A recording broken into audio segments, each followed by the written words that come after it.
시편을 이해함에 있어서 가장 중요한 것은요, 누가 어느 시기에 어떠한 배경 가운데서 기록을 했는지를 아는 것이 가장 중요합니다.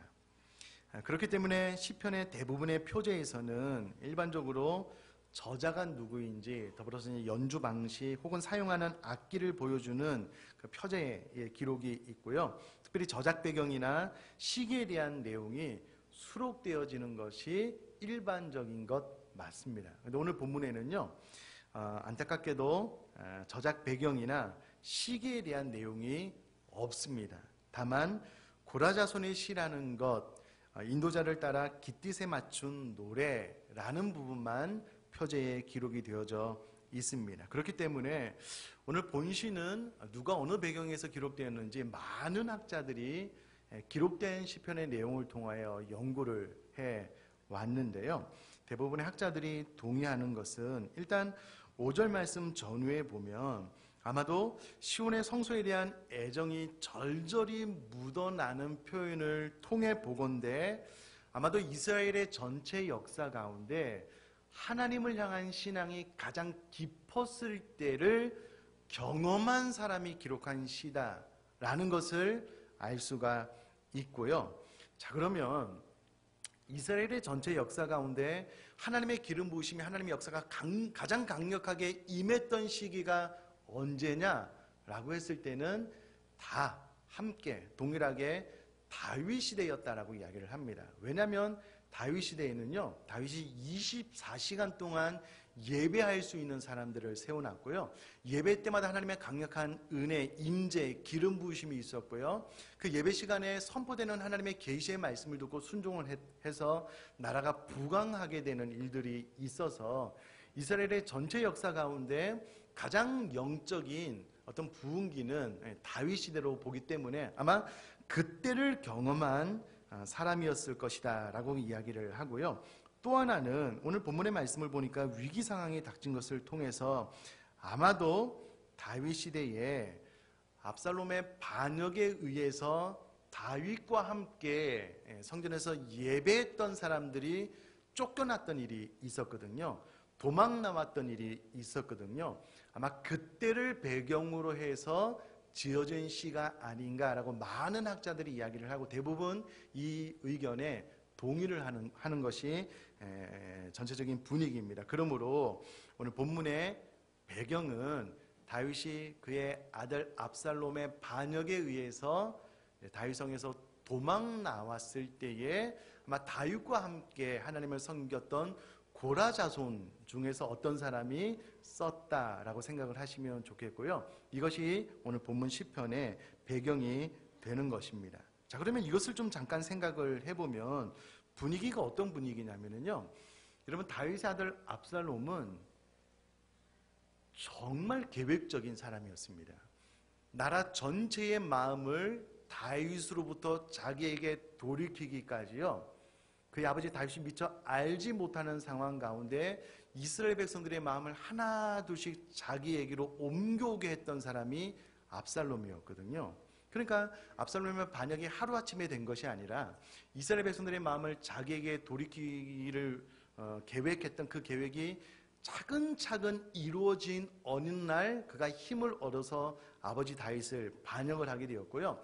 반드시 그는 아버지를 죽일 마음이 있었습니다. 그래서 압살롬의 반역이 성공해서 다윗이 도망갈 때 미처 준비하지 못하고 도망 나왔을 뿐만 아니라 다윗도 내가 잘못하면 내 아들에게 잡혀 죽겠다라는 위기감이 강하게 들어서 그가 모략을 통해서 겨우 살아나는 그런 배경이 있었기 때문에 오늘 시편을 기록할 당시의 상황도 절대 녹록치 않습니다. 압살롬이 다윗을 쫓아오고 다윗과 함께 도망 나온 이 시편의 저자도 정말 언제 잡혀 죽을지 모르는 군사가 쫓아오는 상황 가운데 기록된 시다라는 것을 염두에 두고 한 절 한 절씩 좀 살펴보도록 하겠습니다. 자, 이 상황 가운데 우리가 상식적으로는 하나님 앞에 부르짖어 기도한다면 하나님, 압살롬의 반역이 실패되도록 내가 섬기는 다윗 왕이 다윗성으로 돌아가도록 기도했을 것입니다. 상식선에서는. 그런데 1절에 그런 내용이 전혀 없어요. 지금 이 시를 기록한 고라의 자손이 1절에 뭐라고 고백을 하고 있냐면 만군의 여호와여 주의 장막이 어찌 그리 사랑스러운지요 라고 고백을 하고 있습니다. 여기서 말하는 장막은 원어대로 하면 당신의 거처라고 번역을 하는 것이 좋은데 만군의 여호와여 당신의 거처가 어찌 그리 사랑스러운지요 라고 직역을 해서 보면 더 친근감을 가진 표현이다라는 것을 알 수가 있고요. 지금 이 상황은 잘 아시다시피 다윗이 성전을 지어드릴 마음이 있었지만 다윗이 피를 많이 흘린 이유 때문에 성전을 짓지 못하게 했고요. 그의 아들 솔로몬을 통해서 성전을 짓게 허락했기 때문에 지금 이 시점에는 성전이 없는 겁니다. 우리가 생각하는 영어로 텐트, 그냥 허름한 성소가 있을 뿐인데 그 텐트와도 같은 그 주의 장막을 향하여서요 어찌 그리 사랑스러운지요 라고 고백을 하고 있습니다. 그러므로 이 주의 장막이 사랑스럽다라는 것은 외형적인 것을 말하는 것이 절대 아니고요. 그곳에 하나님의 임재가 있었기 때문에 그가 그곳에서 하나님을 24시간 예배하면서 늘 하나님의 강력한 어떤 그 말씀을 늘 들었기 때문에 그러나 지금은 압살롬에 의해서 도망다니는 처지가 되어서 그 성소에서 예배할 수 없기 때문에 그의 마음 가운데 더욱더 주의 장막을 그리워한 나머지 사랑스러운지요 라고 고백을 하고 있습니다. 그런데 이 고라 자손이요 얼마나 이 주의 장막을 사모했던지 사랑했던지 2절에 내 영혼이 여호와의 궁정을 사모하여 쇠약하며 라고 고백을 하고 있습니다. 여기서 사모한다라는 말을 원어로 찾아보니까는요 안색이 좋지 못하다, 창백하게 되다라는 그런 의미가 있습니다. 그러니까 건강상의 위기가 왔다라는 그런 말이고요. 쇠약해졌다라는 말로 모든 생명이 소멸될 지경에 이르렀다라는 그런 표현입니다. 그러므로 이 고라 자손이요 여호와의 장막을 너무나도 사랑했던 나머지 여호와의 궁정을 너무나도 사모했던 나머지 건강이 악화되는 상황까지 도달하게 되었다라는 그런 고백입니다. 여러분 저를 한번 봐주시고요. 제가 말씀 준비하면서 그런 생각을 해봤습니다. 내가 하나님의 거룩한 임재를 사모해서 내 몸이 쇠약해질 지경까지 도달했던 적이 있었을까?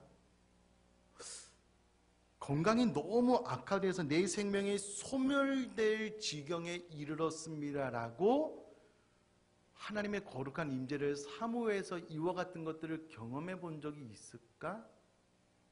생각해 보게 되었어요.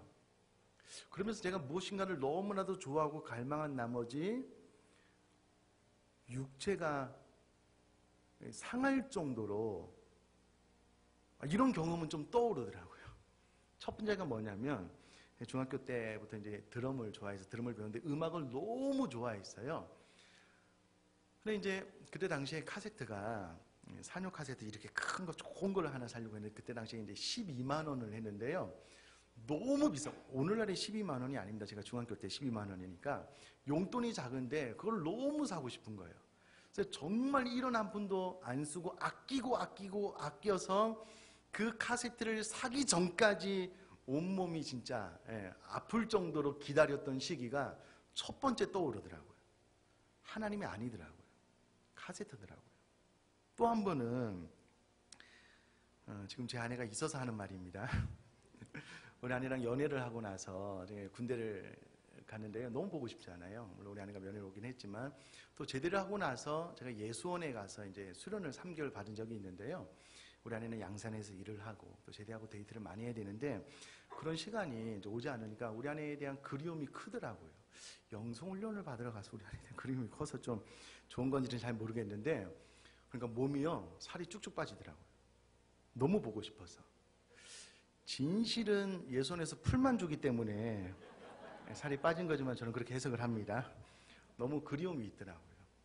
근데 제가 마음이 안타까운 것은 하나님의 거룩한 임재를 사모해서 내 육체가 그렇게 아팠던 적이 있을까? 잘 안 떠오르는 거예요. 안 떠오르는 거예요. 더욱이 지금 상황이 어떤 상황이냐면요. 지금 이 고라 자손은 압살롬에 의해서 도망 다니는 신세예요. 언제 잡힐 줄 모르는 극한 상황인 겁니다. 그런데 이 상황 가운데 어떻게 고라 자손은 본인의 처한 상황을 해결해 달라고 본인의 상황에 주목하지 않고 주의 성전을 하나님의 임재를 사모한다라는 고백이 더 클 수 있을까? 이렇게 생각을 해보니까는요, 제가 좀 초라해지는 거예요. 목사인 제가. 왜냐면 제 인생에 정말 어려운 극한 상황 가운데, 예를 들면 여러분, 부도가 났어요. 집이 경매에 넘어갔어요. 집에서 살 수 없어요. 도망 다니는 신세가 되었어요. 빚쟁이들이 막 쫓아오는 거예요. 잡히면 큰일 나는 거예요. 너 죄송합니다. 강단에서 빚쟁이들이 쫓아오면서 너 잡히면 손모가지 끊어버리겠다. 죄송합니다. 뭐 그렇게 막 협박하고 위협을 하니, 그런 상황에 딱 직면하면은요, 무슨 생각을 하겠냐고요, 우리가. 이 상황에서 좀 벗어날 수 있도록, 돈이 생겨서 돈을 좀 갚을 수 있도록 그 기도만 하지 않겠냐고요. 근데 고라의 자손은 지금 그 상황 가운데 주의 성전을 너무나도 사모하여서 몸이 쇠약해지고 있습니다라고 고백을 하고 있으니, 이 고라 자손의 어떤 영성, 하나님을 사랑하는 마음이 얼마나 대단하냐고요. 이게 어떻게 되었을까? 다윗 시대에 24시간 하나님을 예배하며 하나님의 그 영광스러운 임재를 경험해보고 나니 그와 같은 자리에 참여하지 못하는 자기 자신이 너무 안타까운 거예요. 지금 위기 상황이 있기는 하지만, 그러나 이 상황과 상관없이 자신은 지금 과거처럼 여호와의 궁전에 다시금 돌아가서 예배했으면 좋겠다, 제사하면 좋겠다라고 그것을 하나님 앞에 호소하고 있다라는 겁니다. 이 말씀을 묵상하고 준비하면서 나는 그동안 신앙생활을 어떻게 해왔을까? 나는 신앙생활을 잘해왔을까? 나는 어떻게 이렇게 깊은 영성을 마음으로 좀 나도 그렇다라고 자신 있게 이야기할 만한 경험이 없을까? 물론 없지는 않을 겁니다. 그러나 빨리 떠오르지는 않는 거예요. 참 안타깝더라고요. 뿐만 아니라 나아가서요, 내 마음과 육체가 살아계시는 하나님께 부르짖는데, 여기서 말하는 마음은 원어로 보면 심장을 말하는데요, 이스라엘 백성들에게 있어서 심장은 단순히 몸 안에 달리는 심장뿐만 아니라 인간의 모든 생각과 계획, 판단이나 욕구, 열망들이 일어나는 좌소이기 때문에 그 인생의 모든 것을 의미하는 것이 오늘 본문에 기록된 마음입니다. 또 육체까지 살아계시는 하나님 앞에 여호와 하나님을 향한 갈망을 가지고 부르짖고 있다라고 고백을 하고 있습니다. 저는 이 말씀을 통해서 제가 좀 많이 부끄러웠고요, 저와 여러분들도 특별히 내일부터 시작되는 이 40일 릴레이 교회사랑 금식 기도를 통해서요, 어떤 이와 같은 영적인 수준, 이와 같은 영적인 단계까지 한번 들어가 봤으면 좋겠다라는 간절한 소원이 있습니다. 우리들의 이성과 경험을 뛰어넘는 어떤 그 하나님의 거룩한 임재를 향한 갈망이 좀 있었으면 좋겠고, 저 여러분들도 어느 순간 내 인생의 큰 위기를 만났을 때 그 환경 가운데 그냥 던져져서 정신없이 그냥 그 환경 가운데 힘을 합쳐서 그냥 휩쓸려가는 인생이 아니라, 그 상황 가운데도 때로 잠잠히 하나님의 거룩한 임재를 놓치지 않기 위해서 무릎 꿇고 하나님의 세미한 음성을 듣기를 원하는 그 갈급한 마음, 가란 마음이 있는 그런 신앙생활까지 나갔으면 좋겠다라고 사모하게 됩니다. 사랑하는 성도님들이 이 말씀 앞에 꼭 고라 자손이 경험했던 그 영적인 깊은 단계까지 나아갈 수 있는 저 여러분 될 수 있기를 제가 주님의 이름으로 축복합니다. 나아가서 3절에 보니까는요, 나의 왕 나의 하나님 만군의 여호와여, 주의 제단에 참새도 제집을 얻고 제비로 새끼들 보금자리를 얻었나이다라고 고백을 하고 있는데, 참 이런 시인의 표현도 마음속을 막 후벼 파는 것 같아요. 왜 그러냐면 이때 당시에 참새나 제비는 오늘날처럼 이때 당시에도요, 가장 가치 없고 흔한 새들로 여겨졌습니다. 이런 참새를 보면서 뭐 천연기념물처럼 이렇게 귀중하고 보배롭게 여기는 마음이 생기던가요? 그런 마음 생기셔요? 아, 참새 저거 잡아서 구워 먹으면 맛있겠다, 뭐 이런 생각. 네. 귀중하게 여기지 않잖아요. 참새가 너무 흔하기 때문에. 근데 이때 당시에도 그렇다고요. 그런데 이 시인이 어느 순간 이 참새와 제비가 너무 부럽게 느껴지는 거예요. 왜요? 이 참새와 제비는 새가 있어서 성소유를 마음껏 날아갈 수 있거든요. 그곳까지 갈 수 있거든요. 그게 너무 부럽다는 거예요. 그게 너무 좋아 보인다는 거예요. 비록 이 참새와 제비는 하찮게 여기는 짐승이지만, 그러나 그들이 여호와의 성소에 마음 놓고 갈 수 있는 그것 한 가지가 너무 좋아 보이기 때문에 참새와 제비도 새끼들 보금자를 얻는데 나는 지금 압살롬을 피해서 도망 다니고 있으니 하나님, 내가 하루라도 빨리 성소에서 하나님의 거룩한 임재를 경험하고 예배하게 해주십시오 라고 고백하면서 그가 쫓겨다니면서 보니까 전에는 아마 이런 마음이 있었는지는 잘 모르겠어요. 그러나 4절에 보니까 주의 집에 사는 자들은 복이 있나니 그들이 항상 주를 찬송하리이다. 사는 성도님, 저를 한번 봐주셔요. 그럼 주일이 되니까 당연히 이곳에 와서 좋은 의자에 앉아서 예배한다라고 생각하지 않으셨으면 좋겠습니다.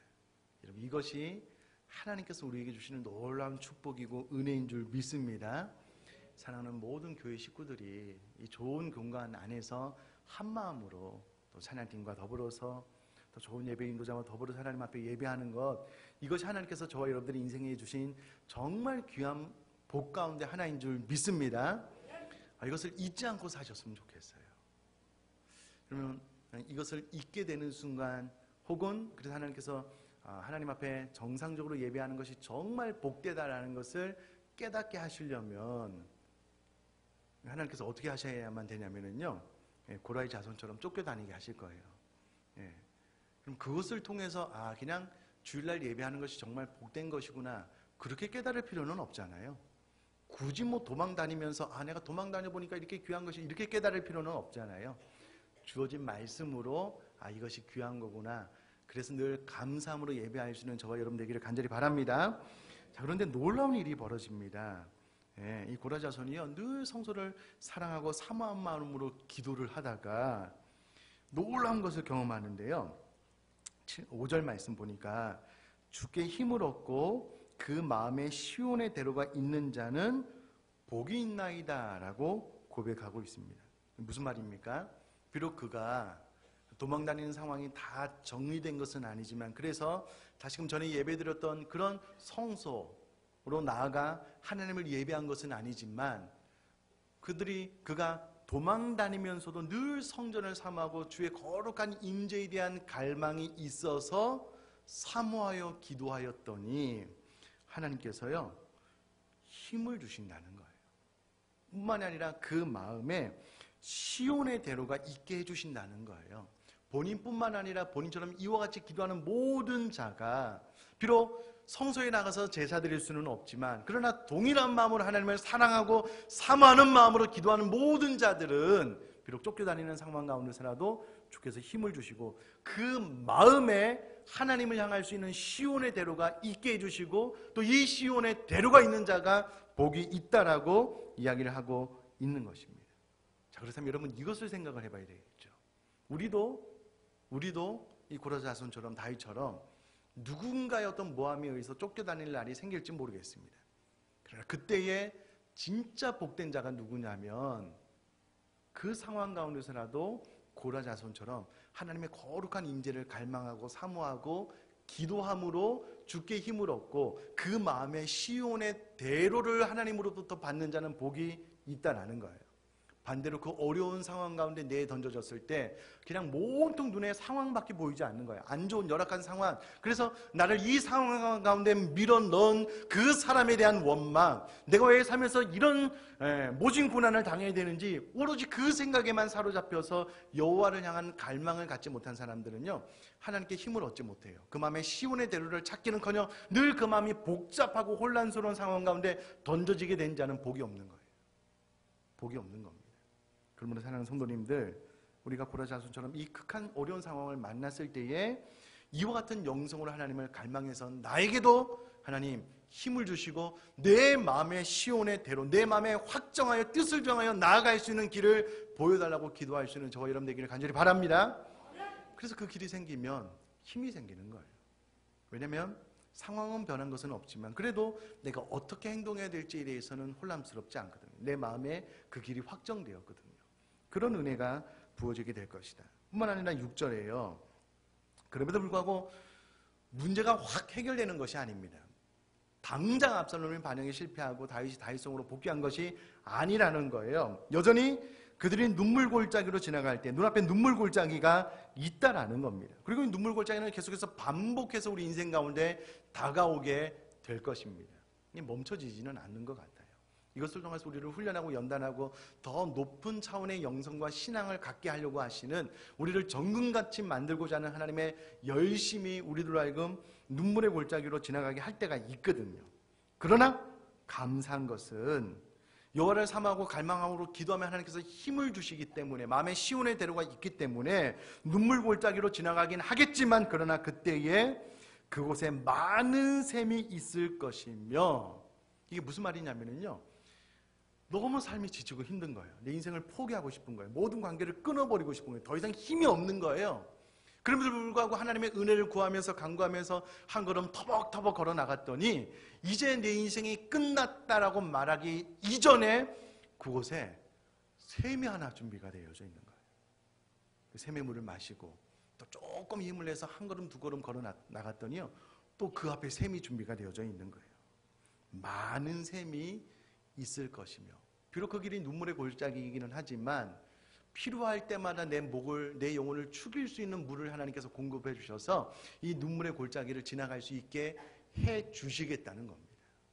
그런 은혜가 약속이 되어져 있고요. 또 하나는 이른비가 복을 채워주나이다 라고 기록을 하고 있습니다. 여러분, 이스라엘 백성들에게 있어서 이 이른비는 놀라운 축복입니다. 그 땅이 온통 메말라서 어떠한 시도 받아들일 수 없는 그 메마르고 황막한 그런 사막과도 같은 그 땅 가운데요, 이른비가 내리게 되면 비로소 대지가 촉촉히 젖어들게 되고요, 비로소 씨를 받아들일 수 있을 준비가 되게 됩니다.